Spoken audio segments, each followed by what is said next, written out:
ছোটখাটো আলোচনা করছি। তো আজকে আমরা এগুলো আরেকটু এলাবোরেটলি দেখবো। তো প্রথমে আমরা যেটা দেখবো, গত ক্লাসে একটা আমরা জিনিস দেখছিলাম, সেটা হচ্ছে যে কোন একটা তড়িৎ কোন একটা চার্জ অথবা ইলেকট্রন, সেটার উপরে সেটা যদি হয়, গতিশীল হয়, অর্থাৎ মুভিং চার্জ যদি আমরা বলি, মুভিং চার্জের উপর ম্যাগনেটিক ফিল্ডের যে ফোর্স অ্যাপ্লাই করে সেই ফোর্সের ইকুয়েশন আমরা দেখছি। এই রুমে তবে দুই রুম মিলা করতে হবে। হ্যালো, হ্যাঁ, হ্যালো।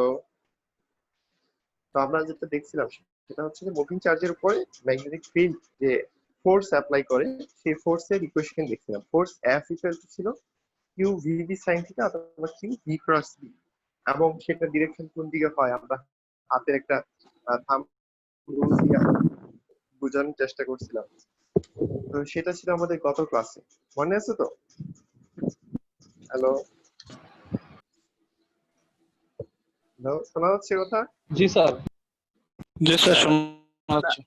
আমাদের গত ক্লাসে যেটা আলোচনা ছিল সেটা হচ্ছে যে ম্যাগনেটিক ফিল্ডের কারণে যে ম্যাগনেটিক ফোর্স অ্যাপ্লাই হয় কার উপরে, মুভিং চার্জ, অর্থাৎ কোন একটা জায়গায়, ফর এক্সাম্পল আপনি যে রুমে বসে আছেন সেই রুমে ধরেন একটা ম্যাগনেটিক ফিল্ড সেখানে অ্যাপ্লাই করা হলো কোনোভাবে, বা সৃষ্টি করা হলো। এখন ওই রুমের ভিতর দিয়ে কোনো যদি চার্জ প্রবাহিত হয় অথবা যদি কোন কারেন্ট ফ্লো করে, তাহলে সেই চার্জ গুলা কি করবে, এক ধরনের বল অনুভব করবে, সেটাকে আমরা বলছি ম্যাগনেটিক ফিল্ড। এবং সেই বল যে অনুভব করবে সেই বলের একটা সূত্র আমরা দেখছিলাম, সেটা ছিল F equal to QVB sin theta অথবা F equal to F equal to QV cross B, vector গুণফল আকারে প্রকাশ করে। এই জিনিসটার ডিরেকশন কোন দিকে হয়, ফোর্সটা কোন দিকে অ্যাপ্লাইড হবে, সেগুলো কিন্তু আমরা গত ক্লাসে আলোচনা করছি। আজকের ক্লাসে আরেকটু অ্যাডভান্স, যে এখন চার্জ গুলা যদি হয়, গত ক্লাসে বলছিলাম যে জাস্ট চার্জ কথাগুলো প্রবলেম হচ্ছে। আচ্ছা, কথা কি শোনা যাচ্ছে না? স্যার কথা ক্লিয়ার শোনা যায় না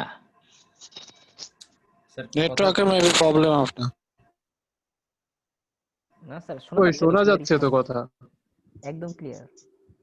স্যার, যারা শুনতে পাচ্ছেন না তাদের নেটওয়ার্কের সমস্যা আছে। সেটা হতে পারে, কারণ আমার এখানে নেটওয়ার্ক স্ট্রং দেখাচ্ছে। তো যাই হোক, যেটা বলতেছিলাম সেটা হচ্ছে যে গত ক্লাসে আমরা যেটা দেখছি সেটা হচ্ছে চার্জ গতিশীল হলে তার উপর প্রযুক্ত বল। তো আজকের ক্লাসে ওইটাই, চার্জ গতিশীল থাকবে কিন্তু একটা স্পেশাল কেস। ফর এক্সাম্পল কোন একটা তারের ভিতর দিয়ে চার্জ আছে, এই তারের ভিতর দিয়ে নরমালি আমরা চার্জ যাওয়াটাকে প্র্যাকটিক্যাল ফিল্ডে আমরা দেখি। এছাড়াও চার্জ যাইতে পারে ওপেন স্পেসের ভিতর দিয়ে, সেটা আমরা এখানে বিবেচনা আনবো না। আমরা এখন যেটা নিয়ে আলোচনা করবো যে কোন একটা wire, electric wire for example, electric ওয়্যারের ভিতর দিয়ে কিন্তু কি হবে, চার্জ ফ্লো হয়, অর্থাৎ কারেন্ট প্রবাহিত হয়। তাহলে এই কারেন্ট প্রবাহিত যদি হয় কোন একটা তারের ভিতর দিয়ে, এবং সেই তারটা যদি একটা ম্যাগনেটিক ফিল্ডের ভিতরে থাকে, তাহলে সেই তারটা এক ধরনের ফোর্স অনুভব করে। বোঝা যাচ্ছে? হ্যালো, একটু রেসপন্স করতে হবে। স্যার আবার একটু বলুন স্যার। হ্যাঁ, সেটা বলতেছি। হ্যাঁ, আমরা গত ক্লাসে যেটা দেখছি যে কোনো একটা যদি ইলেকট্রিক চার্জ সে যদি প্রবাহিত হয় কিসের ভিতরে, ম্যাগনেটিক ফিল্ডের ভিতর দিয়ে, তাহলে সেই চার্জটা ম্যাগনেটিক ফোর্স অনুভব করে, যার কারণে সেটি মানে সে তার গতিপথ থেকে সরে যায়। সেটা নিয়ে আমরা আলোচনা করছি। তো আজকে ক্লাসে দেখবো যেটা, এটা একটা উদাহরণ, যেমন কোনো একটা ইলেকট্রিসিটি তার বা কারেন্টের তার, সেটাকে যদি আমরা কোনো একটা ম্যাগনেটিক ফিল্ডের ভিতরে রাখি, তাহলে কি হবে, সে তারটা এরকম যে ফিগারের মধ্যে দেখতে পাচ্ছেন যে তার রাখা হয়েছে। তো হ্যাঁ, তো একটু খেয়াল করেন, তাহলে এই তারটা কি হচ্ছে, এক ধরনের ফোর্স অনুভব করার কারণে সে একটু ব্যান্ড হয়ে যাচ্ছে। ফিগারের দিকে খেয়াল করে বুঝতে পারছেন? জি স্যার। জি স্যার। মানে হচ্ছে কি, যে আপনি যদি একটা তার যদি এমনি নরমালি কারেন্ট ফ্লো হয় আমাদের বাসার ভিতর দিয়ে, আমরা যে তার দেখি সেখানে কিন্তু এই ধরনের ফোর্স আমরা খেয়াল করি না। কিন্তু এই তারটাই যদি কোনো একটা ম্যাগনেটিক ফিল্ডের আন্ডারে থাকে বা তার ম্যাগনেটিক ফিল্ডের ভিতরে থাকে এই তারটা, তাহলে কিন্তু সেই তারটা এই ধরনের বল অনুভব করবে। এবার কি বুঝতে পারতেছেন? জি স্যার। স্যার এটা কি স্যার ইলেকট্রন প্রবাহের কারণেই বেঁকে যাবে? হ্যাঁ, তার দিয়ে যখন ইলেকট্রন প্রবাহ হবে। হ্যাঁ, হ্যাঁ, তার দিয়ে ইলেকট্রন প্রবাহ না হলে কিন্তু সেটা বাঁকবে না। স্যার ইলেকট্রন মূলত কি প্রবাহিত স্যার, হয়ে যাবে। তার বলটা অনুভব করবে নাকি ইলেকট্রন গুলো বলটা অনুভব করবে? হ্যাঁ, মূলত হচ্ছে ইলেকট্রন গুলাই বল অনুভব করে, কিন্তু ইলেকট্রন তো তারের ভিতরে আছে। তো তারের কাঠামো বা ফ্রেম থেকে তো সে আর বের হয়ে যেতে পারবে না। তার কারণে কি হবে, সে এই তার সমেত সে তার জায়গা থেকে এরকম ব্যান্ড হয়ে যাবে। এবার কি বোঝা গেছে? জি জি স্যার, স্যার। জি স্যার। মূলত ইলেকট্রন গুলাই বল অনুভব করবে কখন? স্থির অবস্থায় না, গতিশীল থাকলেই কিন্তু বল অনুভব করবে। আমরা গত ক্লাসে একটা ইকুয়েশন দেখাইছি যে ভি থাকে, ভেলোসিটি থাকতে হবে, এছাড়া কিন্তু সেই ইলেকট্রন গুলো বল অনুভব করবে না। সেটা আমাদের ম্যাগনেটিক ফিল্ডের ভিতরে থাকতে হবে। তো এই জিনিসটা আপনারা এক্সপেরিমেন্ট কিভাবে করবেন? যদি আপনারা ধরুন ভালো মানের একটা চুম্বক, ওই কারেন্ট যেখান থেকে প্রবাহিত হচ্ছে সে তারের কাছে নিয়ে যান, তাহলে কিন্তু এই ধরনের আপনারা ডিফ্লেকশন দেখতে পারবেন যে সরে যাচ্ছে। বুঝতে পারছেন? স্যার যে সব আপনার সময় কি স্যার বিকর্ষণ করবে, কখনো কি আকর্ষণ করবে না? এইটার ডিরেকশন কোন দিকে হবে সেটা আমরা দেখবো কিছুক্ষণ পরেই, যে আসলে ডিরেকশনটা কোন দিকে হবে। আকর্ষণ বিকর্ষণ কিছু না, এটার একটা নির্দিষ্ট দিকে সে বেঁকে যাবে। ঠিক আছে, যে দিকে তার ফোর্স অনুভব করবে। তো গত ক্লাসে আমরা অলরেডি একটা ডিরেকশন দেখছি, এথিক্যাল 60 ভিভি, ওইটা অ্যাপ্লাই করে আপনি একটু চিন্তা করতে পারেন, অথবা আমরা একটু পরে আরো নতুন, আরো ইজিলি ডিরেকশন বের করার আমরা প্রস্তুতি দেখবো। তো এখানে এটাই বলা হচ্ছে যে magnetic field will apply A force to those moving charges, এবং সেই মুভিং চার্জেস যেহেতু একটা লাইনের ভিতরে আছে বা তারের ভিতরে আছে, তারগুলো ওই কাঠামোটাও কি হবে, ফোর্স অনুভব করার কারণে এরকম বেঁকে যাবে। তো এখানে যেমন খেয়াল করা হচ্ছে ফিগার এ বি সি, খেয়াল করেন এ ইকুয়াল টু হচ্ছে আই ইকুয়াল টু 0, কোনো কারেন্ট ফ্লো না হয়, তাহলে এই তারটাকে ম্যাগনেটিক ফিল্ডের ভিতরে রাখলেও সে কোনো ধরনের বল অনুভব করবে না। আবার ফিগার বি এবং সি তে দেখেন কোনো একটা কারেন্ট ফ্লো হচ্ছে, কারেন্ট ফ্লো হওয়ার কারণে সে ডানে অথবা বামে বেঁকে যাচ্ছে। এবং এখানে আমরা গত ক্লাসে এক ধরনের কনভেনশন দেখাইছিলাম যে ম্যাগনেটিক ফিল্ড তার ডিরেকশন সেটা আসলে কোন দিকে। যেমন এখানে এই ফিগারে বলেন দেখি ম্যাগনেটিক ফিল্ডটা কোন দিকে আছে, ম্যাগনেটিক ফিল্ডের ডিরেকশনটা কোন দিকে, এটা কিন্তু একটা তীর চিহ্নের মাধ্যমে প্রকাশ করা হচ্ছে। একটু বলেন দেখি। স্ক্রিন থেকে বাইরের দিকে, স্ক্রিন থেকে আমাদের চোখের দিকে চলে আসছে। হ্যাঁ, এই তো ভালো বলছেন, সেটা হচ্ছে আউটওয়ার্ড। আমরা যদি অন্যভাবে বলি তাহলে ম্যাগনেটিক ফিল্ডের ডিরেকশনটা হচ্ছে outward to the space, sorry to the, এই যে আমাদের কি বলবো এই ক্ষেত্রটা আছে, এই আমাদের যে স্ক্রিন আছে সেটার সাথে আউটওয়ার্ড 90 ডিগ্রি ভাবে আমাদের চোখের দিকে তাক করে আছে কোনটা, ম্যাগনেটিক ফিল্ড গুলো। তো এটা কিন্তু এই যে ডট ডট সিম্বল দিয়ে বোঝানো হচ্ছে, এই যে দেখেন অনেকগুলো ডট দেওয়া আছে। হ্যালো, জি স্যার স্যার। শুনতে পাচ্ছি। জি জি, শোনা যাচ্ছে। ফিগারে দেখেন এরকম সবুজ কালারের অনেকগুলো ডট দেওয়া আছে। আর এই ডট গুলাই কিন্তু বোঝাচ্ছে যে ম্যাগনেটিক ফিল্ডের ডিরেকশনটা কোন দিকে। বুঝতে পারছেন? তো এখন যদি ডটের জায়গায় ক্রস থাকতো তাহলে কোন দিকে হতো? হ্যালো, স্যার স্ক্রিনের ভেতরের দিকে। স্ক্রিনের ভেতরের দিকে 90 ডিগ্রি বরাবর, একেবারে লম্ব ভাবে। ঠিক আছে, তাহলে এই হচ্ছে আমাদের এক ধরনের ডিরেকশন বোঝানোর একটা সিম্বল, চিহ্ন। তো এমনি তো আমরা কি বলবো তীর চিহ্ন দিয়ে ডানে বামে উপরে নিচে বিভিন্ন দিকে বুঝাইতে পারি, এবং এই ডট ক্রস দিয়ে আমরা ভিতরের দিকে অথবা বাইরের দিকে বুঝাইতে পারি। এটা জাস্ট একটা সিম্বল, আর কিছু না। তো এটা হয়তো একটু খেয়াল করেন। তাহলে ম্যাগনেটিক ফিল্ডটা হচ্ছে এখানে এই ফিগার অনুযায়ী আমাদের দিকে, আর কারেন্টের ডিরেকশনটা হচ্ছে উপরের দিকে। আবার একদম সি নাম্বার ফিগার হচ্ছে একেবারে নিচের দিকে। তাহলে ম্যাগনেটিক ফোর্স, এইটাকে এই যে লাল কালি দিয়ে দেখানো হচ্ছে, ফোর্সটা কিন্তু ফিগার বি তে হচ্ছে কি, এটাকে আমরা দেখতে পাচ্ছি যে ডান দিকে, আর ফিগার সি তে এই ফোর্সের ডিরেকশনটা হবে বাম দিকে। এটা কিভাবে আসলো? গত ক্লাসে যে আমি একটা দেখাইছিলাম কিউবিভি সাইন থিটা, ওটা দিয়েও করতে পারেন, অথবা আমি একটু পরে আরেকটা দেখাবো, ওটা দিয়েও করতে পারবেন। চিন্তা করেন তারপরেও কিন্তু পারবেন। আমরা যাই হোক আমরা একটু পরে আসবো এই ডিরেকশনটা দেখানোর জন্য, আমরা পরের স্লাইডে যাই। স্যার এখানে কি একটা প্রশ্ন করব? বলেন।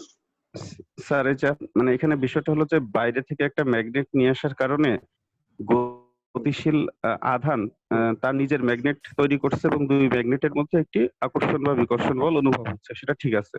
কিন্তু বিষয় হলো যে ওই তারের মধ্যে তো যখন আধানটি গতিশীল হচ্ছে না, তখন তো আগে থেকেই ইলেকট্রন ওর মধ্যে আছেই। মানে আমি বলতে চাচ্ছি স্যার, ইলেকট্রন মানে তার যে চার্জটা, সে চার্জটা তো তারের মধ্যে আছে। এখন গতিশীল হলে এমন কি হচ্ছে যে সে নিজে একটি ম্যাগনেট সৃষ্টি করতে পারছে, কিন্তু স্থির অবস্থায় সে ম্যাগনেটটি কেন সৃষ্টি করতে পারছে না স্যার?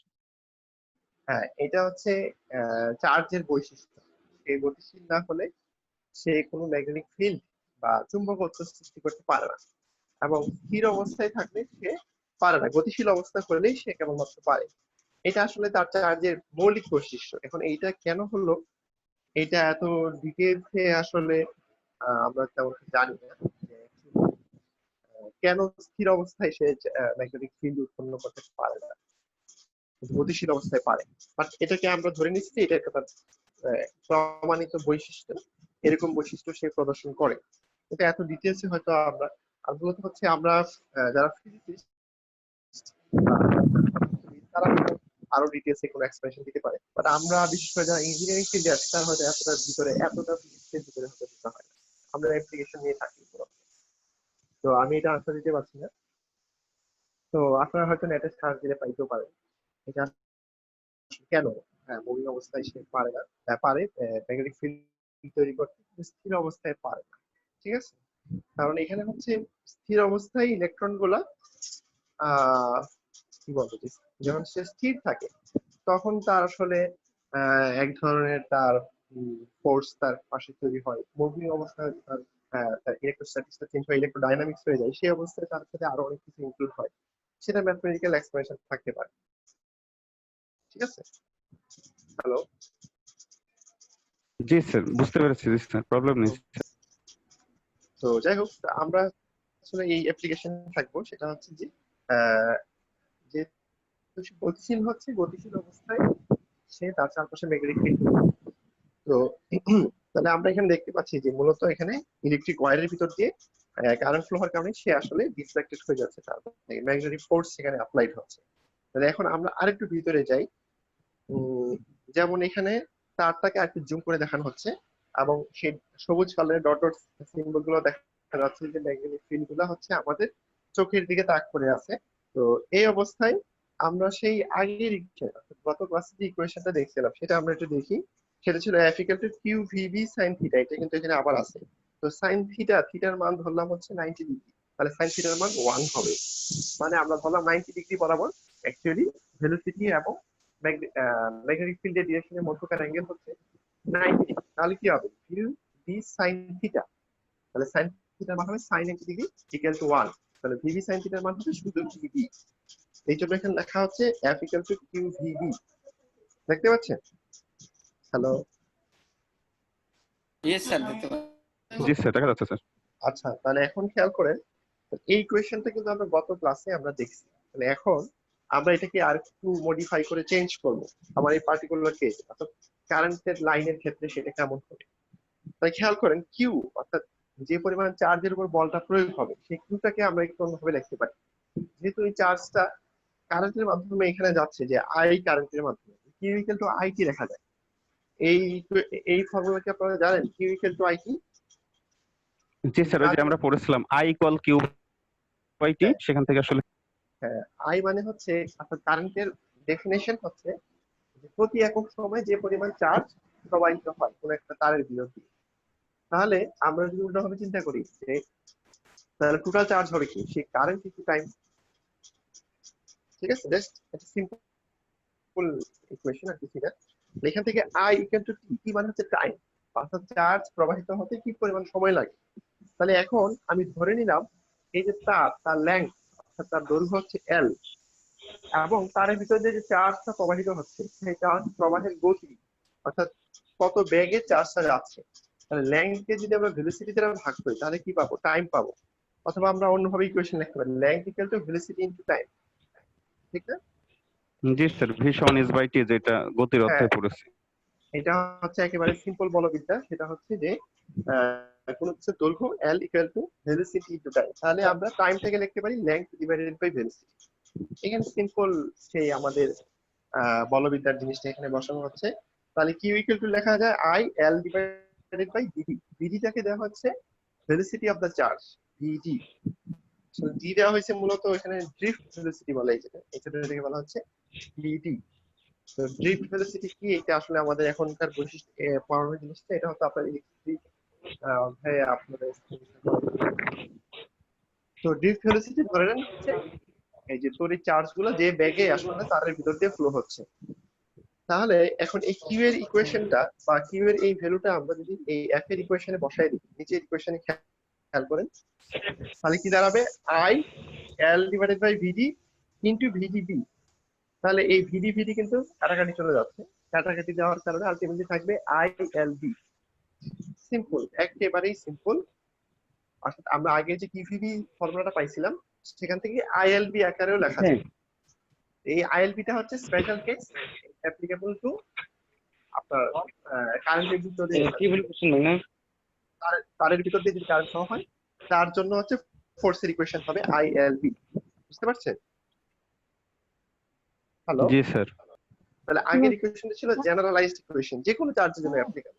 আর এখন যে আমরা ইকুয়েশনটা দাঁড় করালাম সেটা হচ্ছে যে কোনো একটা তারের ভিতর দিয়ে যদি কারেন্ট ফ্লো হয় তাহলে সেই তার কি পরিমাণ বল অনুভব করবে তার ইকুয়েশন হচ্ছে F ইকুয়াল টু আইএলবি। এটা জাস্ট আমরা ডিরাইভ করে নিয়ে আসছি। আচ্ছা, তাহলে এখন নিচের ইকুয়েশন দেখেন F equal to I L cross B. এটা কেন? আমরা তো ধরে নিছি যে ভেলোসিটি অর্থাৎ যে বেগে চার্জগুলো যাচ্ছে এবং ম্যাগনেটিক ফিল্ডের মধ্যকার ডিরেকশন অ্যাঙ্গেল হচ্ছে 90 ডিগ্রি। যেমন এখানে 90 ডিগ্রি দেওয়া আছে, 90 ডিগ্রি না হয়ে যদি অন্য কোনো ডিগ্রি হয় তাহলে আমাদের সেটাকে কিন্তু দেখাইতে হবে। এই জন্য আইএলবি সাইন থিটা আকারে লিখতে হবে। তাহলে কোনো কিছুকে সাইন থিটা দ্বারা গুণ করলে সেটাকে আসলে এরকম ভেক্টর সিম্বল দ্বারা প্রকাশ করা জি যায়। এই স্যার, জন্য এল ক্রস এল প্রোডাক্ট, ক্রস প্রোডাক্ট। এটা আপনি কি জানেন যে এ একটা ভেক্টর হয়, তাহলে উভয়ের ক্রস প্রোডাক্ট হচ্ছে এ বি সাইন থিটা। তাহলে এ বি সাইন থিটা যদি থাকে সেটাকে আমরা এ ক্রস বি একটা লিখতে পারি। সিমিলারলি এল ক্রস বি, এল কেন? এল হচ্ছে লেংথ, লেংথটা আবার ভেক্টর আকারে লিখছি আমরা। লেংথটা আসলে কিভাবে ভেক্টর হয়? লেংথ তো আমরা জানি হচ্ছে স্কেলার রাশি, দৈর্ঘ্য তো আসলে স্কেলার রাশি। তো আমরা যদি চিন্তা করি যে এই লেংথ বরাবর আসলে আমার চার্জটা যাচ্ছে, তাহলে চার্জের ভেলোসিটিটাকে যদি আমরা এই দৈর্ঘ্যটাকে যদি আমরা ওভাবে চিন্তা করি যে এই দৈর্ঘ্য বরাবর বা এই ডিরেকশন বরাবর কোনো কিছু ফ্লো হচ্ছে বা চার্জ প্রবাহিত হচ্ছে, তাহলে লেংথটাকেও আমরা একটা ডিরেকশন তার সাথে ট্যাগ করে দিতে পারি। হ্যাঁ, তাহলে কি হবে? সেই লেংথটাও স্কেলার থেকে ভেক্টর রাশিতে কনভার্ট হয়ে যাবে। এই জন্য এলটাকে এখানে এই যে বোল্ড সিম্বল দিয়ে দেখানো হচ্ছে, লেংথটাও এক ধরনের ভেক্টর রাশি হয়ে গেল। তাহলে এই লেংথের ডিরেকশন কোন দিকে হবে? এই চার্জের ডিরেকশন অর্থাৎ কারেন্টের ডিরেকশন বরাবর হবে এল ক্রস বি। তাহলে এই হচ্ছে আমাদের ফর্মুলা। এই ফর্মুলা থেকে আমরা কিন্তু ফোর্স কোন দিকে যাবে সেটা বের করতে পারবো, অর্থাৎ আমার তারটা আসলে কোন দিকে ফোর্স অনুভব করবে সেটা কিন্তু আমরা বের করতে পারবো। তাহলে এখন আমরা গত ক্লাস ইকুয়েশনের সাথে যদি আমরা অ্যানালজি করি তাহলে দেখা যাবে F equal to Q V cross B ছিল, যেখানে ভি এবং বি এটা ছিল ভেক্টর রাশি। তাহলে এখানে এটাকে আমরা জাস্ট অন্য ফরম্যাটে লিখলাম, সেটা হচ্ছে F equal to I L cross B. তাহলে আগের ক্লাসে যেভাবে আপনারা চিন্তা করছেন ডান হাত দিয়ে আপনাদের যে শাহাদাত আঙ্গুল সেটা ছিল আমাদের কি? হ্যালো স্যার, বাম হাত দিয়ে হবে না এটা? আপনারা বাম হাত ডান হাত যে কোনো হাত দিয়ে ক্যালকুলেশন করতে পারেন, আপনাদের যেটা সুবিধা। আমি ডান হাত দিয়ে দেখাচ্ছিলাম, আপনারা যদি চান বাম হাত দিয়েও দেখাতে পারেন। আসলে বাম হাত ডান হাত দিয়েও করা যায়, অথবা আপনারা আরেকটা ভাবে আমি আপনাকে দিই সহজ সিস্টেম, সেটা হচ্ছে স্ক্রু ল। আপনারা তো স্ক্রু চিনেন, আমরা স্ক্রু ঢুকাই বা বের করি।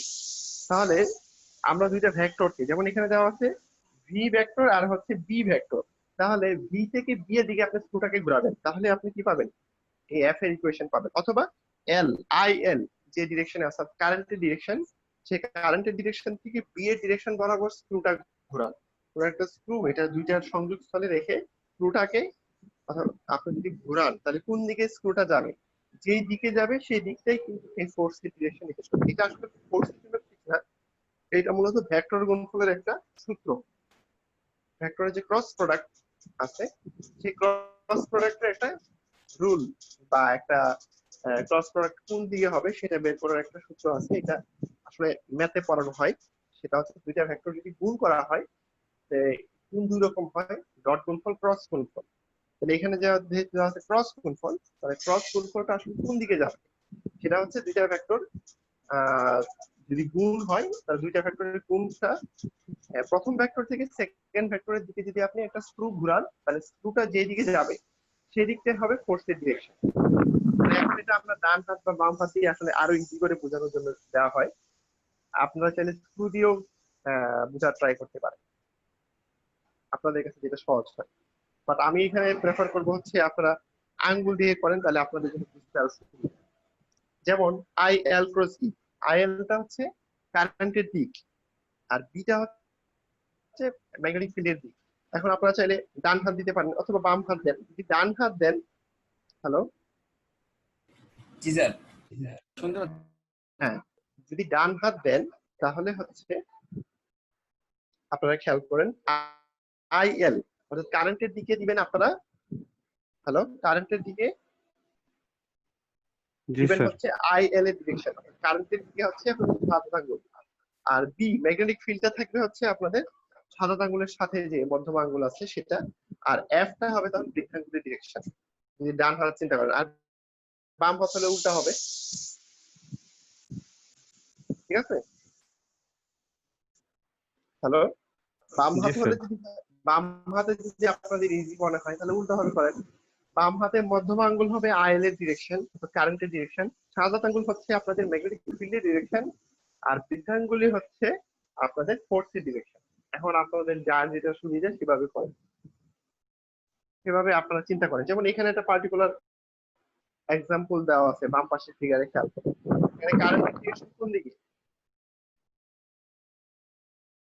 হ্যালো, জি স্যার। কারেন্ট ডিরেকশনটা কোন দিকে? উপরের দিকে, বাম পাশের আচ্ছা। ফিগারে। আর ম্যাগনেটিক ফিল্ডের ডিরেকশনটা কোন দিকে? আপনার চোখের দিকে। জি তাহলে স্যার। ম্যাগনেটিক ফোর্সের ডিরেকশনটা কোন দিকে হবে? আপনারা সবাই নিজের মতো করে ট্রাই করেন, দেখেন কোন দিকে হয়।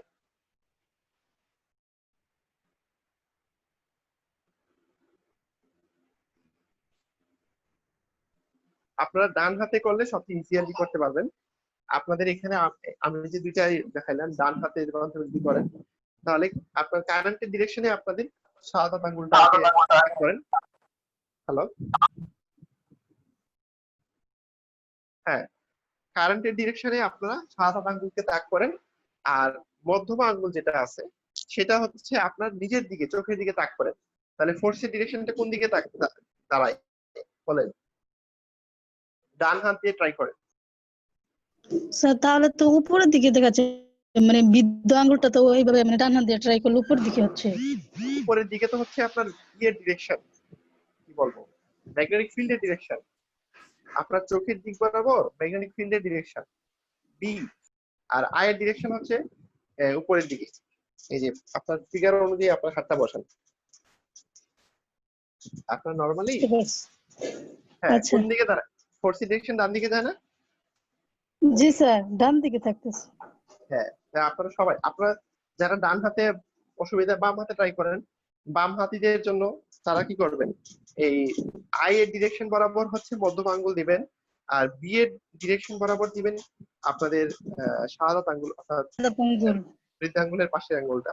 তাহলে জি বৃদ্ধাঙ্গুলটা কোন দিকে দাঁড়ায় দেখেন। আপনার ডান হাতেও পারেন বাম হাতেও পারেন, ঠিক আপনাদের জন্য ইজি। যে কোনো একটা মনে রাখলে ভালো, দুইটা রাখলে প্যাচ লেগে যাবে। অথবা কেউ যদি চান যে না আমরা ডান হাত বাম হাত বাদ, আমি স্ক্রু দিয়ে করবো, তাহলে একটা স্ক্রু হাতে নেন। স্ক্রু হাতে নিয়ে দুইটা ভেক্টরের যেখানে সংযোগস্থল, দুইটা ভেক্টর যেখানে ক্রসিং হয়েছে, হ্যাঁ, যেমন আই ডিরেকশনটা উপর দিয়ে গেল, আর বিটা হচ্ছে আপনার এই পৃষ্ঠ বরাবর একেবারে আপনার চোখ বরাবর, তাহলে যেখানে এটা দুইটা ভেক্টর সংযোগ হলো ওই বরাবর আপনি একটা স্ক্রু রাখেন। স্ক্রু রেখে স্ক্রুটা রাখবেন কোথায়? ওই পৃষ্ঠের সাথে লম্ব বরাবর, হয় বামে অথবা ডানে, যেভাবেই রাখেন, ডান দিক করে রাখেন অথবা বাম দিক করে রেখে স্ক্রুটা ঘোরানো শুরু করেন। কোন দিক থেকে কোন দিকে ঘুরবে স্ক্রুটা? স্ক্রুটাকে আমরা জানি যে ক্লকওয়াইজ অথবা কাউন্টার ক্লকওয়াইজ ঘুরাই। যে কোনো স্ক্রুকে যখন আমরা পানির ট্যাপের যে ঘুরাই, আমরা কি করি, হয় ডানে ঘুরাই বা বামে ঘুরাই, ঠিক না? তাহলে ডানে বামে যে কোনো একদিকে ঘোরাবেন। ঘুরাইতে গেলে আপনারা খেয়াল করেন যে আই থেকে বি এর দিকে ঘোরান, স্ক্রুটাকে রেখে আই থেকে বি এর দিকে ঘোরান। এবার দেখেন স্ক্রুটা কোন দিকে যাচ্ছে, দেখবেন স্ক্রুটা ডান দিকে যাচ্ছে, মানে এই ইয়ের দিকে ডান দিকে, কি বলে,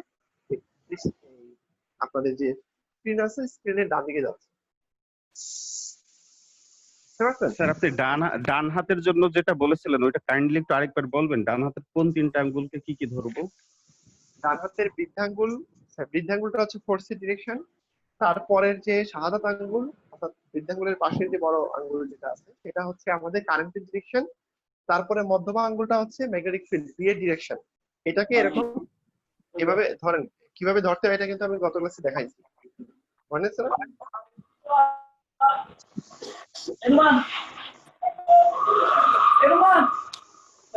হ্যালো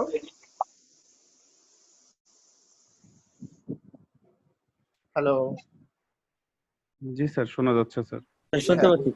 বুঝতে পারছেন? জি স্যার। ওকে, তাহলে আমরা এখানে কিন্তু এই তারের ভিতরে যে আসলে ফোর্স, এটা কি সবাই বুঝতে পারছে? না বুঝলে কিন্তু পরের টপিক বোঝা যাবে না, তারপরে আরো কমপ্লিকেটেডে যাব। এখানে আপনারা একদম হাতের সাথে যাতে করতে পারেন, সাথে সাথে মুহূর্তের মধ্যে হাত দিয়ে যদি বের করতে পারেন, সেই জন্য কিন্তু আমি এটা দেখাচ্ছি। একটু পরে কিন্তু আমাদের আরো কমপ্লিকেটেড এক্সাম্পলে যাব, সেটা বুঝতে ইজিয়ার হবে যদি এখন বুঝবেন ভালো করে। সবাই কি নিজেরা ট্রাই করে দেখছেন ঠিকভাবে আসে? হ্যালো ট্রাই হ্যালো, করছি স্যার। হ্যাঁ, তাহলে আমরা পরে চলে যাই। আচ্ছা, এখন আমরা যে এক্সাম্পলটা দেখবো সেটা হচ্ছে একটা কারেন্ট লুপ অথবা কোন একটা তারের কয়েল। তারের কয়েল, কয়েল তো বুঝছেন, কয়েল হচ্ছে এটা মানে চক্রাকার একটা তারকে যদি আমরা পেঁচাবো তাহলে এরকম একটা কয়েল পেঁচাবো। তাহলে এটা কয়েলের ভিতরে আসলে আপনার কি পরিমাণ ফোর্স তৈরি হবে সেটা আমরা দেখবো। তাহলে আগেরটা ছিল সিম্পল একটা তার, এখন কি হচ্ছে তারটাকে যদি আপনি এরকম কয়েলের মতো পেঁচান তাহলে তার ভিতরে কি পরিমাণ ফোর্স তৈরি হয় সেটা। তাহলে এখনটা আর একটু কমপ্লিকেটেড হয়ে গেল।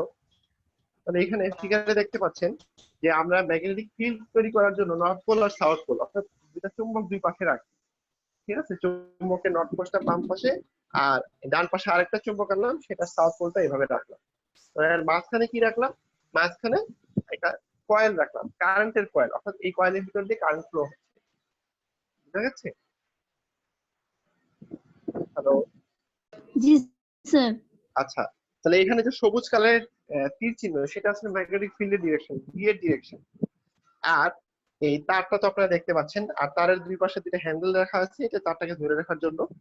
আর এই যে চতুর্ভুজ আকার তার, মানে একটা তার তো চারটা, তারটাকে তো মানে আমরা গোল আকারে পেঁচাই, গোল আকারে না পেঁচে চার কোণ আকারে পেঁচানো হয়েছে, আর চার কোণ আকারে এই তারের শেপটা মানে এভাবে পেঁচানো হচ্ছে যাতে বুঝতে সুবিধা হয়। নর্মালি তার গোল আকারেই থাকে, আমরা যখন কোনো একটা কিছুর উপর পেঁচাই তারকে তখন কি হয়, গোল হয়ে যায় না, রাউন্ড শেপ হয়। তো রাউন্ড না দিয়ে আমরা একটা স্কোয়ার শেপে দেখতেছি যাতে আমাদের বুঝতে সুবিধা হয়। তাহলে এই যে তার বা এই তারের যে একটা কুণ্ডলী, এই তারের কুণ্ডলী এখন কয়টা আছে, এডজ, এডজ বা কি বলবো যে তার প্রান্ত আছে, একটা হচ্ছে চারটা প্রান্ত দেখতে পাচ্ছি, তাই না? জি। প্রান্ত না বলে আমরা বলি যে সাইড। কয়টা সাইড হলো এখানে? চারটা সাইড হলো না? চারটা। বামে ডানে আবার উপরে নিচে হ্যাঁ। বা, আচ্ছা এই চারটা প্রান্ত বা চারটা সাইড যে হলো, প্রতিটা সাইডে কিন্তু আমরা আলাদা করে ম্যাগনেটিক ফিল্ড, এর কারণে ম্যাগনেটিক ফোর্সটাকে কিন্তু আমরা বের করব। ঠিক আছে, তাহলে কিন্তু আমাদের যে টোটাল ফোর্স কত হয় সেটা আমরা ক্যালকুলেশন করতে ইজিয়ার হবে, বা ফোর্স থেকে আমরা টর্ক বের করব। তো টর্কে পরে যায়, আগে আমরা ফোর্সটা বের করি, ম্যাগনেটিক ফোর্স। এই তার তাহলে কি হবে, তারের উপর এক ধরনের ফোর্স ক্রিয়েট হবে না, যেহেতু তার এই তড়িৎবাহী তারটাকে আমরা রাখছি হচ্ছে একটা চুম্বক ক্ষেত্রের ভিতরে, তাই তো? মানে এই এক্সাম্পলটা আরেকটু ক্রিটিক্যাল হলো আগের চাইতে। আগে ছিল একটা সিম্পল তার, সেটাকে আমরা চুম্বক ক্ষেত্রে রাখছি। এখানেও কিন্তু ওরকমই, আসলে প্রতিটা সাইডকে আপনি আলাদা আলাদা তার হিসেবে চিন্তা করেন, তাহলে কিন্তু আপনাদের ক্যালকুলেশন করতে ইজিয়ার হবে, জাস্ট অ্যাঙ্গেল গুলো ভিন্ন ভিন্ন আছে, তাই না? হ্যালো, জি স্যার বলেন। হ্যাঁ, তাহলে আমরা একটু ভেঙে ভেঙে দেখাই। যেমন এই যে সবার বাম পাশের ফিগারটাই হচ্ছে কিন্তু কি ওই তারটাই, এটাকে আর একটু ইজিয়ারলি প্রকাশ করা হয়েছে।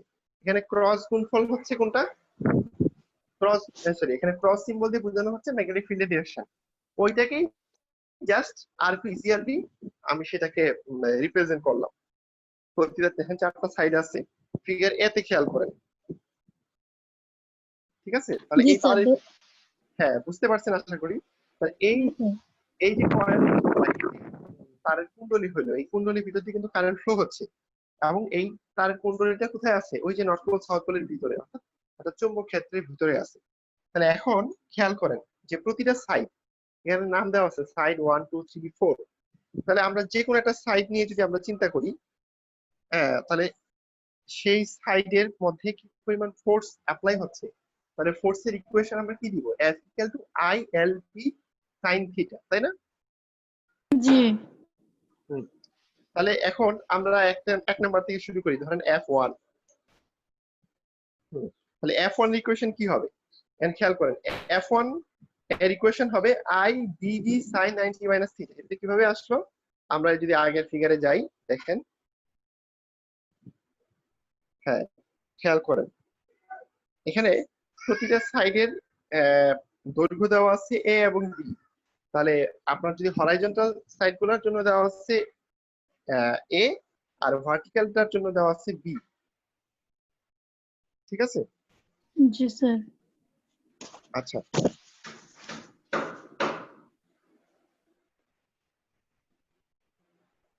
তাহলে এখন খেয়াল করেন, তাহলে F1 টাকে আমরা কি লিখতে পারি?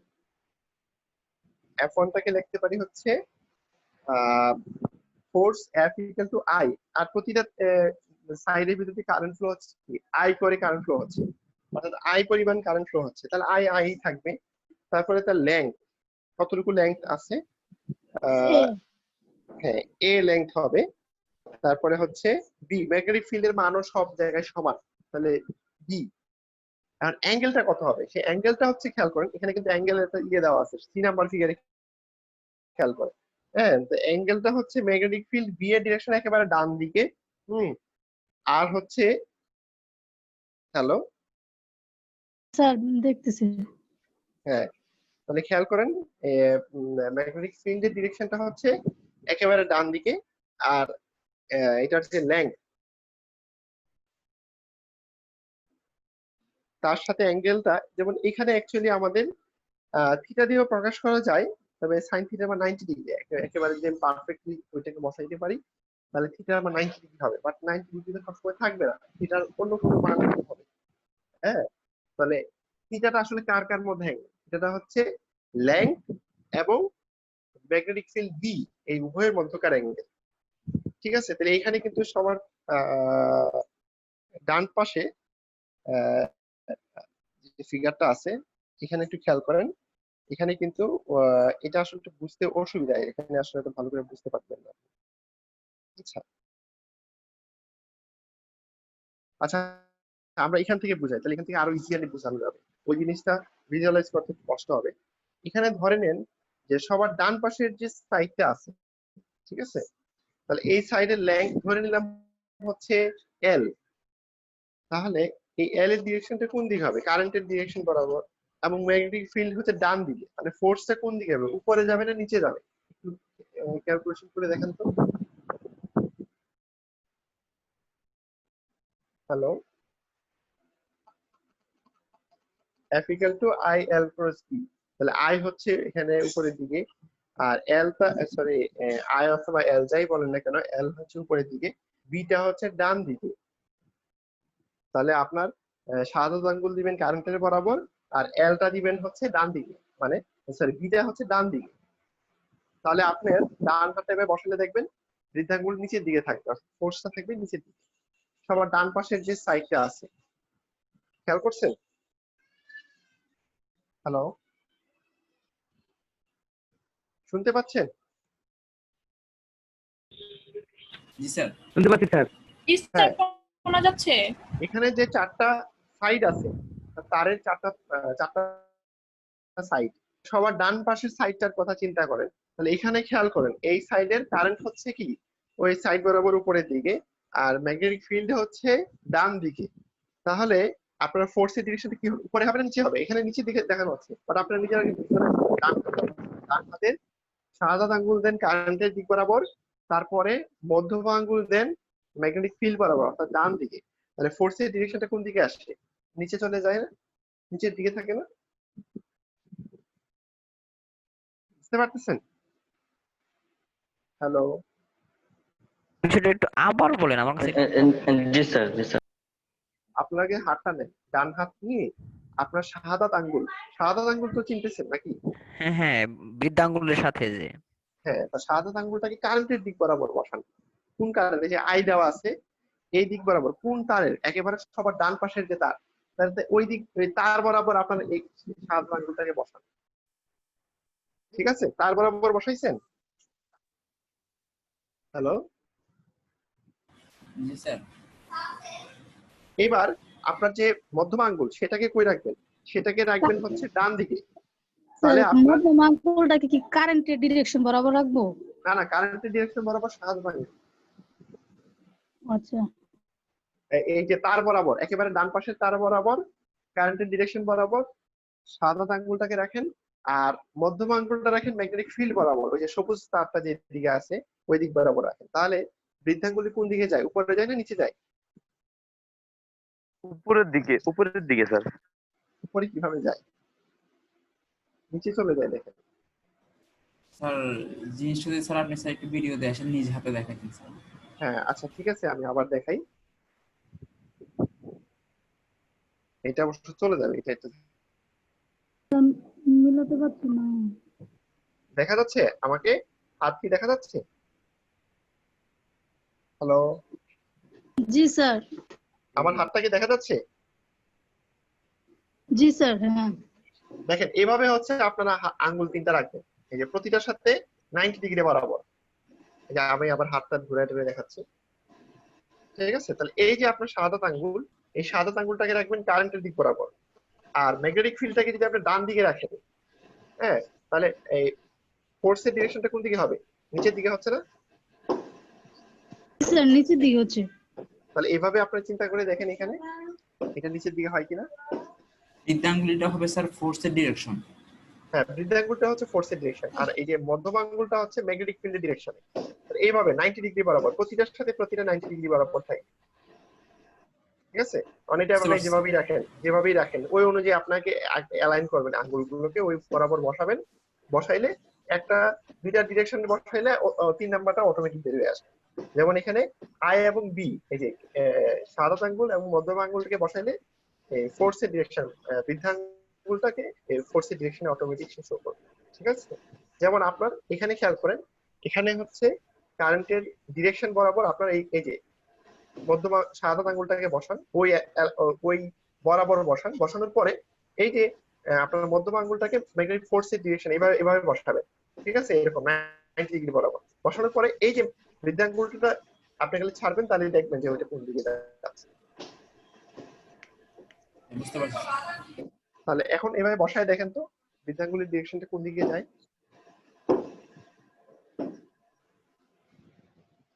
এখানে কিন্তু ম্যাগনেটিক ফিল্ডের ডিরেকশনটা ডান দিকে আছে, বাম থেকে ডানে। তাহলে মধ্যম আঙ্গুলটাকে বাম থেকে ডানে বসান, ডান দিক বরাবর তাক করেন। আর শাহাদাত আঙ্গুলটাকে কারেন্টের দিক বরাবর, অর্থাৎ ওই তার বরাবর রাখেন, তাহলেই হবে। তার বরাবর উপরের দিকে। তাহলে স্যার নিচে যাবে ফোর্সের ডিরেকশন। তাহলে ফোর্সের ডিরেকশন নিচে যাচ্ছে না? জি স্যার। তাহলে আপনি বুঝে গেছেন, আর বাকিটা কি বুঝতে পারছেন? স্যার এখানে স্যার চিত্রের মধ্যে স্যার যে সবুজ দাগটা আছে, সবুজ দাগটা স্যার কিসের ওই যে ডিরেকশন? ম্যাগনেটিক ফিল্ড, হ্যাঁ ওই তো বললাম যে আপনার মধ্যম আঙ্গুলটাকে যে দিক বরাবর বসাবেন। মধ্যমা, আচ্ছা ঠিক আছে। তাহলে দেখেন ম্যাগনেটিক ফোর্সের ডিরেকশন তাহলে কোন দিকে যায়? নিচে। বুঝতে পারছেন সবাই? জি স্যার। হ্যাঁ, আশা করি জি সবাই স্যার, এবার ক্লিয়ার স্যার। স্যার এবার ক্লিয়ার হয়েছে, এতক্ষণ পর ক্লিয়ার হয়েছে স্যার। আচ্ছা, তাহলে এবার আপনারা নিজেরা যখন একবার প্র্যাকটিক্যালি অ্যাপ্লাই করছেন, তাহলে কিন্তু এখন আপনাদের আর ভুল হবে না। এখন একই রুল অ্যাপ্লাই করে আপনার সবার বাম পাশের যে সাইডের যে তারটা আছে এখানে বসান তো, দেখেন ফোর্স কোন দিকে যায়। উপরের দিকে। উপরের দিকে যায় না? জি স্যার। জি স্যার, উপরের দিকে যাচ্ছে স্যার। হ্যাঁ, স্যার এবার উপরের দিকে। আচ্ছা, এবার সবার উপরের সাইডের যে তার এবং নিচের সাইডের তার, এগুলোর ক্ষেত্রে অ্যাপ্লাই করতে পারেন। এখানে একটা ব্যাপার হচ্ছে যে উপরে এবং নিচে সাইডের যে তারগুলো আছে সেখানে কিন্তু কারেন্ট এবং ম্যাগনেটিক ফিল্ড এরা কিন্তু একই দিকে আছে, একই দিকে না, বিপরীত দিকে, কিন্তু একই অ্যাক্সিস বরাবর আছে। বুঝতে পারছেন? এদের মধ্যে কিন্তু 90 ডিগ্রি অ্যাঙ্গেল নাই। খেয়াল জি করছেন? স্যার। জি স্যার। সবার উপরের যে সাইডের তার আছে এবং সবার নিচের সাইডের যে তার, এখানে কিন্তু কারেন্টের দিক আর ম্যাগনেটিক ফিল্ডের দিকের সাথে কিন্তু 90 ডিগ্রি অ্যাঙ্গেল ডিফারেন্স না, এদের সাথে 180 ডিগ্রি অ্যাঙ্গেল ডিফারেন্স, মানে হচ্ছে একে অপরের বিপরীত দিকে মুখ করে আছে। তাহলে সাইন 180 ডিগ্রির মান কত বলেন দিস? 0, ঠিক না? সাইন জি, স্যার। 180 ডিগ্রি মান 0 না? জি তাহলে স্যার, আমরা জিরো। যখন জি sir, zero. f equal to ILB sin থিটা, তাহলে সাইন 180 বসানো লাগবে, জিরো হবে। ঠিক না? যেহেতু এখানে আই এবং বি এর মধ্যকার অ্যাঙ্গেলটাই হচ্ছে আপনার মুখ্য অ্যাঙ্গেল, এই থিটা অ্যাঙ্গেল। তাহলে থিটা অ্যাঙ্গেলের মান কি দাঁড়াচ্ছে? 180 ডিগ্রি না, একে অপরের বিপরীত, মানে কি 180 ডিগ্রি বরাবর আছে। একই দিকে থাকলে বলি 0 ডিগ্রি অ্যাঙ্গেল, 90 ডিগ্রি বরাবর হচ্ছে লম্ব ভাবে, আর বিপরীত দিকে থাকলে আমরা বলি তখন 180 ডিগ্রি অ্যাঙ্গেল। তাহলে সাইন 180 ডিগ্রির মান হচ্ছে কত? 0। তাহলে ওই উপরের প্রান্তের তার বা উপরের সাইডের তার নিচের সাইডের তারের মধ্যে ফোর্সের পরিমাণ কত হবে? হ্যালো হ্যালো জি স্যার, বলেন স্যার, জি স্যার। শুনতে পাচ্ছি স্যার। হ্যাঁ, তাহলে হচ্ছে উপরের সাইড এবং নিচের সাইডে কিন্তু ফোর্সের পরিমাণ 0 হয়ে যাচ্ছে, তাই না? জি স্যার। তাহলে ওগুলা নিয়ে তো আমার চিন্তা করার দরকার নাই, যেহেতু ওগুলা 0। তাহলে আমি ডান পাশের তার এবং বাম পাশের তার নিয়ে চিন্তা করি। ডান পাশের তারের ফোর্স হচ্ছে নিচের দিকে, বাম পাশের তারের ফোর্স হচ্ছে উপরের দিকে। উপরের দিকে। এইভাবে, হ্যাঁ, যদি এইভাবে ফোর্স অ্যাপ্লাই হয়, তাহলে তারটা কি তার এই জায়গায় থাকবে? সে এক ধরনের অ্যাঙ্গেল হয়ে মুভ হয়ে যাবে না, বা এক ধরনের রোটেট করবে না, জি স্যার। এক ধরনের রোটেশন হবে। এটা কিন্তু আর তারটা তার এই জায়গায় স্থির থাকতে পারবে না যদি এভাবে ফোর্স অ্যাপ্লাই করা হয়। হ্যাঁ, এটা কিন্তু এটাকে বলা হয় কৌণিক গতি। সে যেহেতু রোটেশন হয়ে যাবে তার, আর রোটেশন যখনই হয় তাহলে এর মানে কি? এর মানে এক ধরনের রোটেশনাল ফোর্স তার উপর অ্যাপ্লাই হচ্ছে, আর রোটেশনাল ফোর্সটাকেই বলা হয় টর্ক। বুঝতে পারছেন? তার মানে হচ্ছে এই তারের উপর আসলে দুইটা ফোর্স দুই দিকে অ্যাপ্লাই করার কারণে এই তারটা আসলে এক ধরনের টর্ক অনুভব করছে। বুঝতে পারছেন? জি স্যার। তাহলে এই টর্ক অনুভব করার কারণে এই তারটা বা এই কয়েলটা কিন্তু সে ঘুরতে থাকবে, এক ধরনের রোটেশন সে করতে থাকবে। এবং মূলত এই প্রিন্সিপালি কিন্তু যত ধরনের ফ্যান ঘুরে সবগুলো কিন্তু এই প্রিন্সিপালি ঘুরে, এবং ফ্যানের ভিতরে এইভাবে তার থাকে, তারের ভিতরে কারেন্ট অ্যাপ্লাই করা হয় ম্যাগনেটিক ফিল্ডের ভিতরে, যার কারণে এই কয়েলটা ঘুরতে থাকে। এভাবে কিন্তু সব ধরনের ফ্যান আসলে কাজ করে। যত ধরনের ফ্যান আছে মূলত এইভাবে, বিশেষ করে ডিসি ফ্যান যেগুলো, তো এখানে এইভাবে এই প্রিন্সিপালে কাজ করে। এবার কি বুঝতে পারছেন? Yes sir. আচ্ছা, তাহলে আমরা এখানে লুপের ভিতরে আসলে যদি কারেন্ট লুপ বলা হচ্ছে, বা লুপ বলতে আসলে বোঝানো কুণ্ডলী বর্তনী যাই বলেন, তাহলে এই ধরনের কারেন্ট লুপের ভিতরে আপনার যদি ম্যাগনেটিক ফিল্ডটাকে ওখানে রাখা হয়, তাহলে এই লুপের ভিতরে আসলে কি হয়, এইটা আমরা বুঝে গেলাম। এবং এখানে খেয়াল করেন, তো এটা আসলে এখানে বোঝানো কঠিন ছিল, আমি ওভাবে বুঝাইছি একই জিনিস। তাহলে এখানে ফোর্সের যে ইকুয়েশন, ফোর্সের ইকুয়েশন গুলোকে যদি আমরা এখানে আসলে প্রতিটার জন্য থিটা দিয়ে প্রকাশ করা হয়েছে, আমার থিটা আমি 90 ডিগ্রি ধরে নিছি, আর কিছুই না। তাহলে টর্কের যে মান, টর্ক টাউ দিয়ে প্রকাশ করা হচ্ছে। দেখেন টাউ সিম্বলটা খেয়াল করছেন? জি স্যার। তাহলে টর্ক আসলে কি? টর্ক হচ্ছে এখানে ফোর্স, যে দুইটা ফোর্স, দেখেন টর্কের যে ইকুয়েশন এখানে ডিরাইভ করা হয়েছে যে F2 আর F4, অর্থাৎ ডান পাশের ফোর্স আর বাম পাশের ফোর্স, এই দুইটাকে জাস্ট ডিরেক্টলি যোগ করা হয় নাই, ফোর্সের সাথে আরো কিছু গুণ করে যোগ করা হয়েছে। F2 B2 by sin theta, এটা আসলে কি? এটা মানে হচ্ছে যে আমার দুইটা ফোর্স যদি আমি অ্যাপ্লাই করি, তাহলে ফোর্স দুইটার মধ্যকার যে ডিসটেন্স, সেই ডিসটেন্সটাকে আসলে এরকম ভাবে কি বলে গুণ করতে হয় সাথে, তাহলে টর্ক স্যার, এভাবেও তো তাইলে বলা যায় যে দুইটা আলাদা আলাদা টর্ককে যোগ করে একটা মোট টর্ক পেয়েছি, সেটা বলা যাবে না যে দুইটা টর্ককে যোগ করে একটি টর্ক পেয়েছি?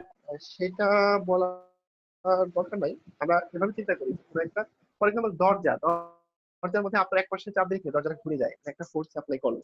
তো এখানে যদি দুইটা একসাথে অ্যাপ্লাই করে, তখন আসলে কি করা হয়, দুইটার অ্যাক্সিস, আপনি যেটা বলছেন সেটা হচ্ছে অ্যাক্সিস বরাবর চিন্তা করলে হবে, কারণ দুইটার অ্যাক্সিস কিন্তু মাঝামাঝি হয়ে যাচ্ছে, দুইটা ফোর্সের মাঝামাঝি বরাবর এক্স। তখন এই যে b/2 b/2, বি মানে হচ্ছে দুইটা ফোর্সের মধ্যকার ডিসটেন্স, এজন্য b/2 দেওয়া হয়েছে।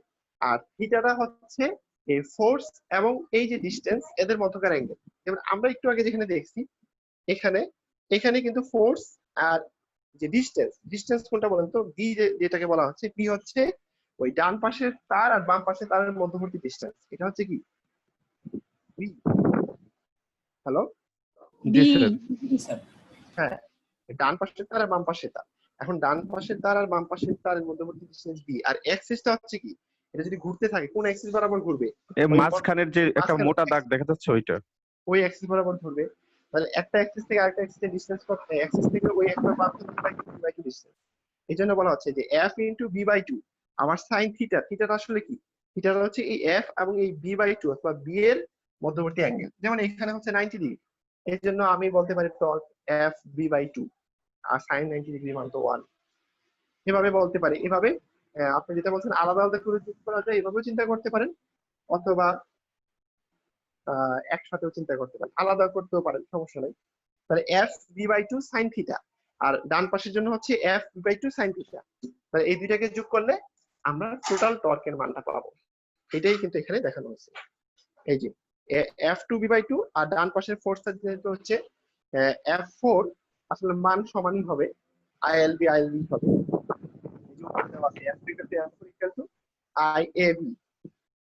তারপরে হচ্ছে বি বাই টু হলো কেন স্যার? ওইটা কি বলছে টোটাল বি থাকবে?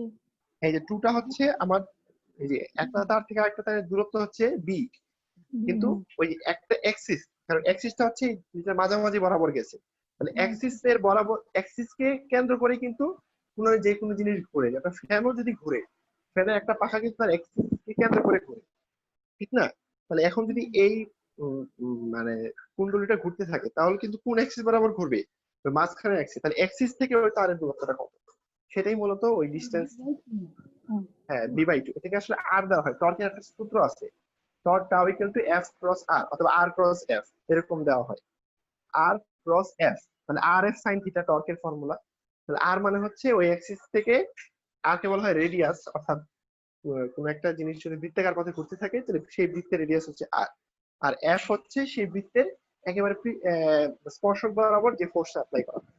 তাহলে রেডিয়াস থেকে, রেডিয়াস এবং স্পর্শকের মধ্যবর্তী অ্যাঙ্গেল হচ্ছে থিটা, আর রেডিয়াস হচ্ছে আর। তাহলে এখন যদি এই তারটা চিন্তা করেন, সেটা হয়তো বৃত্তাকার পথে ঘুরবে না। ডান পাশের যদি আপনার তারটার কথা চিন্তা করেন, তাহলে সে কি হবে, সে যখন ঘুরতে থাকবে তখন সে অ্যাক্সিস কে কেন্দ্র করে সে কিন্তু বৃত্তাকার পথে ঘুরতে থাকবে, সিলিন্ডারের মতো, ঠিক না? হ্যালো, জি স্যার, শুনতে পাচ্ছি। হ্যাঁ, এত জটিল ভাবে চিন্তা না করে তাহলে চিন্তা করেন যে অ্যাক্সিস থেকে ওই তারের ডিসটেন্স হচ্ছে বি বাই টু, এই জন্য এফ বি বাই টু, আর ডান পাশে ফোর্সের জন্য বি বাই টু। এখন দুইটাকে যদি আপনি যোগ করেন তাহলে টোটাল টর্কটা পাবেন, এবং টর্কের ফর্মুলা তখন দাঁড়াবে I A B sine theta. A হচ্ছে ছোট হাতের এ আর বি, অর্থাৎ ক্ষেত্রফল, ওই কুণ্ডলীটার ক্ষেত্রফল, অর্থাৎ একটা যদি রেক্ট্যাঙ্গেল চিন্তা করেন, রেক্ট্যাঙ্গেল অর্থাৎ চতুর্ভুজ বা আয়তাকার, তাহলে একটার পাশের দৈর্ঘ্য হচ্ছে এ আর একটা পাশের দৈর্ঘ্য হচ্ছে বি, তাহলে এ ইনটু বি, এই দুটাকে গুণ করলে পাওয়া যাবে কি, এই আয়তের ক্ষেত্রফল এ। তাহলে I A B sine theta, I হচ্ছে কারেন্টের মান, থিটাতে অ্যাঙ্গেল। তাহলে এটাকে আবার একটু ঘুরে ভেক্টর গুণফল আকারে লেখা যায়, আই এ ক্রস বি, এভাবে লেখা যায় না? হ্যালো, জি স্যার, শুনতেছি স্যার। হ্যাঁ, তাহলে দেখেন আপনারা খেয়াল করেন এখানে যে ডেরিভেশনটা দেওয়া হয়েছে সেটা হচ্ছে torque tau equal to F two B by two sine theta plus F four B by two sine theta. আবার এফ টু টাকে আমরা লিখতে পারি আই এ বি, ঠিক আছে? এ হচ্ছে কি, ওই যে বড় সাইড গুলোর দৈর্ঘ্য, এই যে ডান পাশের তারের দৈর্ঘ্য হচ্ছে এ, আর বাম পাশের তারের দৈর্ঘ্য হচ্ছে কি এ, আর এদের মধ্যকার ডিসটেন্স হচ্ছে বি। বুঝতে পারছেন? স্যার তাহলে খেয়াল করেন, তাহলে এফ টুর ওই মানগুলা বসাই দিলাম, এফ টু আর এফ ফোর এর মান সমান, খালি খালি দিকের একটা হচ্ছে নিচের দিকে, একটা হচ্ছে উপরে, এই হচ্ছে পার্থক্য। তাহলে ওই মানগুলা বসাই দিলাম, এফ টু আর এফ ফোর এর মান আই এ বি। তাহলে এটাকে যদি আমরা আর একটু গুছায় লিখি, তাহলে I A B sine theta, আচ্ছা আবার এ বি টাকে আমরা লিখতে পারি ক্যাপিটাল এ। ক্যাপিটাল এ হচ্ছে ক্ষেত্রফল, কারণ আমাদের ক্ষেত্রফল ইকুয়াল টু দৈর্ঘ্য ইনটু প্রস্থ, তাই না? তাহলে একটা আয়তাকারের ক্ষেত্রফল কি, দৈর্ঘ্য ইনটু প্রস্থ না? হ্যালো, জি স্যার তাহলে এটাকে আমরা গুছায় ভেক্টর গুণফল আই এ ক্রস বি আকারে লিখতে পারি।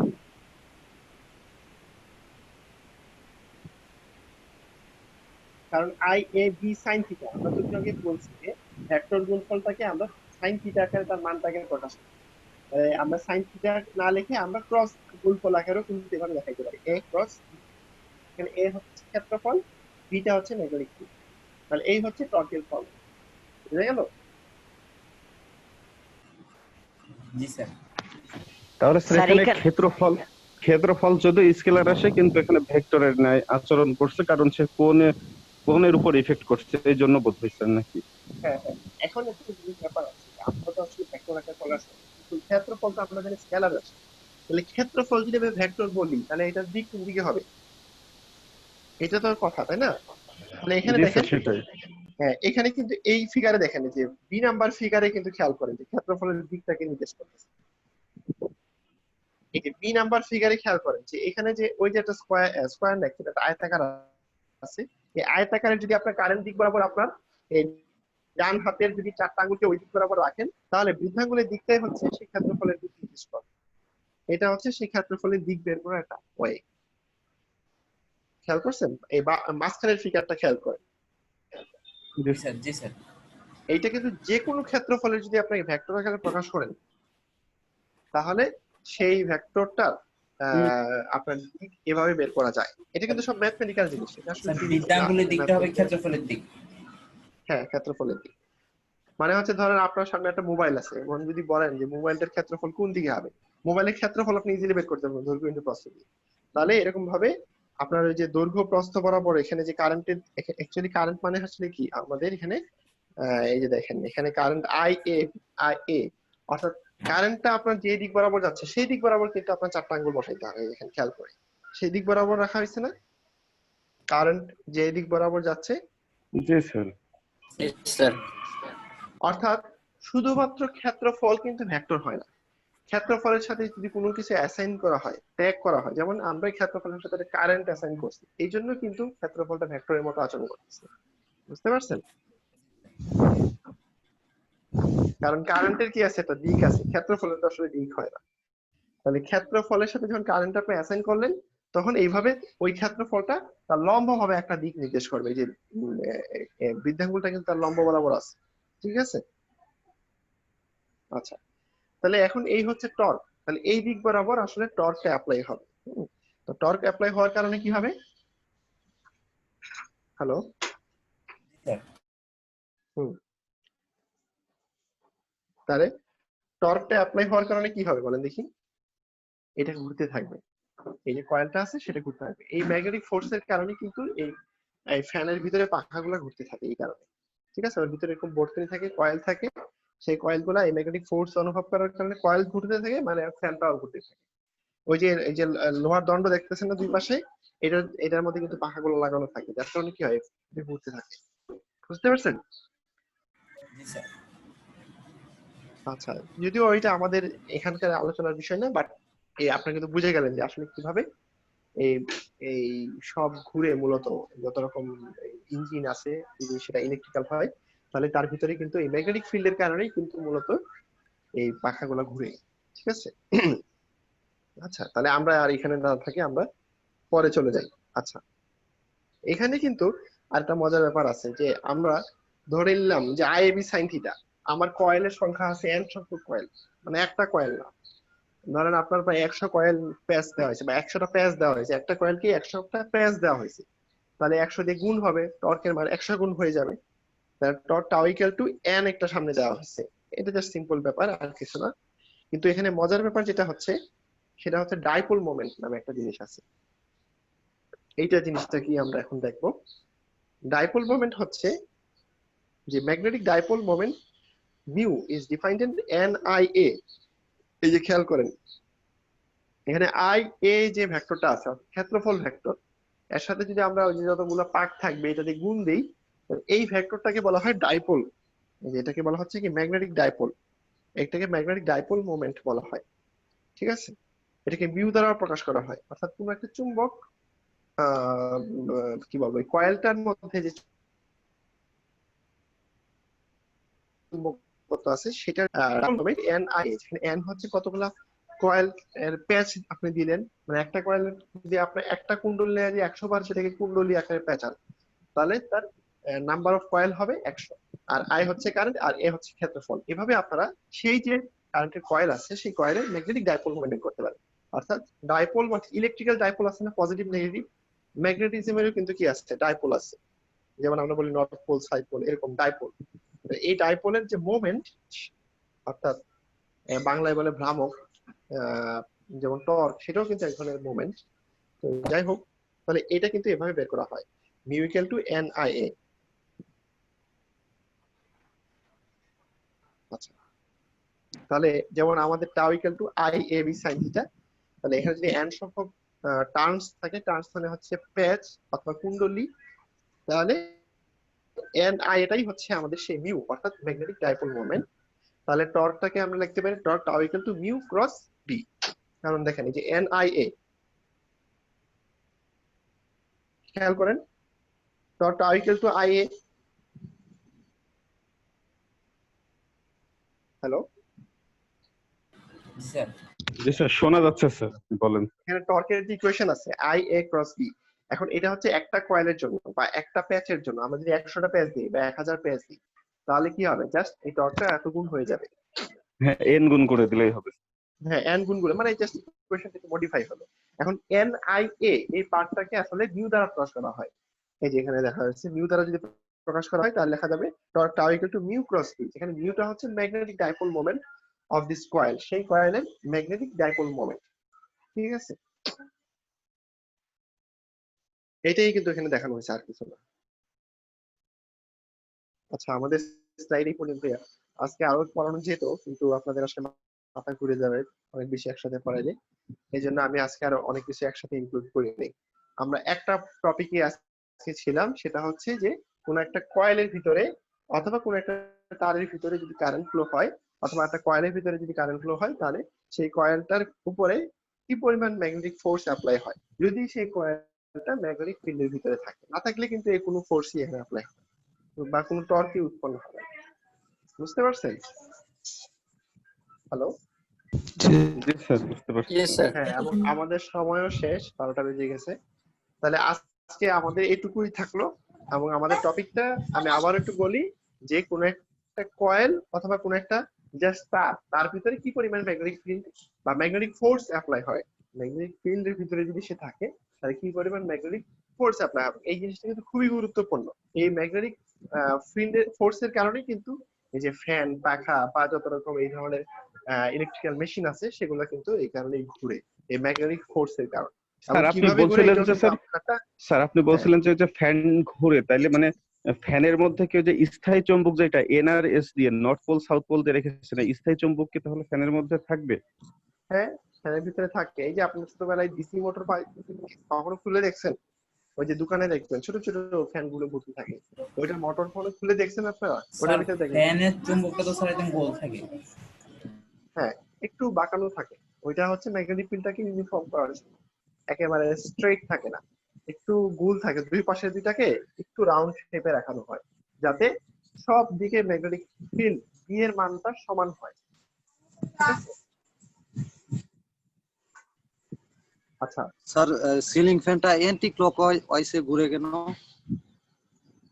হ্যাঁ, আসলে অ্যান্টি ক্লকওয়াইজ ক্লকওয়াইজ সবই ডিপেন্ড করবে এখানে যে আমাদের টর্কটা উৎপন্ন হলো, সেই টর্কের ডিরেকশনটা কোন দিকে। যদি ক্লকওয়াইজ উৎপন্ন হয়, ক্লকওয়াইজ হবে, অ্যান্টি ক্লকওয়াইজ হলে ক্লকওয়াইজ হবে। ডিপেন্ড করবে কারেন্টটা আমি কোন দিকে অ্যাপ্লাই করছি তার, ঠিক আছে, সেটার উপরে। তবে এখন আমাদের জি স্যার, জি সিলিংটা কিন্তু একেবারে এই ধরনের প্রিন্সিপাল না, একটু ভিন্ন। বাট আমি যেটা বললাম এটা হচ্ছে একেবারে বেসিক প্রিন্সিপাল, হচ্ছে ডিসি মোটর। যেটা আমাদের সিলিং ফ্যানটা আসলে ডিসি মোটর না, এটা হচ্ছে এসি মোটর, যার কারণে ওইটা একেবারে মিলবে না সাথে। বাট বেসিক প্রিন্সিপালটা কাছাকাছি, যে আসলে ম্যাগনেটিক ফোর্সের কারণে কিন্তু এই ফ্যানগুলো ঘুরে। ফ্যানের ভিতরে কি হয়, এই ধরনের ম্যাগনেটিক ফোর্স উৎপন্ন হয়, যে ফোর্সটা কি করে এই পাখাগুলোকে ঘুরাইতে থাকে। বুঝতে পারছেন? এবং এটা হচ্ছে তার একদম সিম্পলেস্ট এক্সাম্পল। আপনারা এই হয়তো এই কোর্সগুলো পাবেন না, এটা আমরা পড়াই হচ্ছে higher class, second year, third ইয়ারে আমাদের ডিপার্টমেন্টের যারা স্টুডেন্ট আছে। আমি অলরেডি একটা কোর্স এবার নিচ্ছি, যেগুলো ইলেকট্রিক মেশিন কোর্স। সেখানে হচ্ছে আমরা এটা পড়াই যে কিভাবে আসলে এই ফ্যান বা যত রকম ইলেকট্রিক্যাল মেশিন আছে তার ভিতরে কিভাবে আসলে এই ম্যাগনেটিক ফিল্ডটা উৎপন্ন হয়। সেটা বিভিন্ন রকম টাইপ আছে, বাট এটা হচ্ছে একেবারে বেসিক টাইপ, ডিসি মোটর যেটাকে বলে। এবং এই মোটরটা আপনারা ছোটবেলাতে দেখছেন ছোট ছোট মোটর দোকানেও কিনতে পাওয়া যায়, যেটার সাথে একটা ছোট ফ্যান লাগাই দিলে ওই যে দোকানের মধ্যে দেখবেন ছোট ফ্যান এরকম লাগাই রাখছে, বাতাস বেরোচ্ছে। ওইটার ভিতরে জি আছে স্যার, জি স্যার। মূলত। এটা হয়তো অনেকেই ছোটবেলায় খেলনা আকারে খুলে টুলে দেখছেন হয়তো। ওইটার ভিতরে কি থাকে, দুই পাশে দুটো চুম্বক থাকে, মাঝখানে কয়েল থাকে, ঠিক না? এরকম অনেকটা। এই যে সেখানে হয়তো নর্থ পোল সাউথ পোল একটু বাঁকানো থাকে, এরকম স্ট্রেট থাকে না, বাঁকানো থাকে হচ্ছে ইউনিফর্ম রাখার জন্য ম্যাগনেটিক ফিল্ড থাকে, আর কিছু না। ঠিক আছে? জি স্যার। তাহলে আপনাদের স্লাইডটা আমি অলরেডি মেল করে দিচ্ছি সিআরকে, সিআর হয়তো আপনাদেরকে সবাইকে পাঠিয়ে দিবে। আমরা নেক্সট ক্লাসে হচ্ছে স্যার আরেকটু এটাকে আগে মেল করছেন নাকি স্যার আজকে মেল করবেন? আজকে মেল করছি। মেল করে দিয়েছেন স্যার? হ্যাঁ অলরেডি করে দিছি। আচ্ছা ঠিক আছে, ধন্যবাদ স্যার। ওকে ঠিক আছে, থ্যাংক ইউ এভরিওয়ান, নেক্সট দেখা হবে ইনশাআল্লাহ। আসসালামু আলাইকুম। আসসালামু আলাইকুম স্যার। আসসালামু আলাইকুম স্যার। সালাম।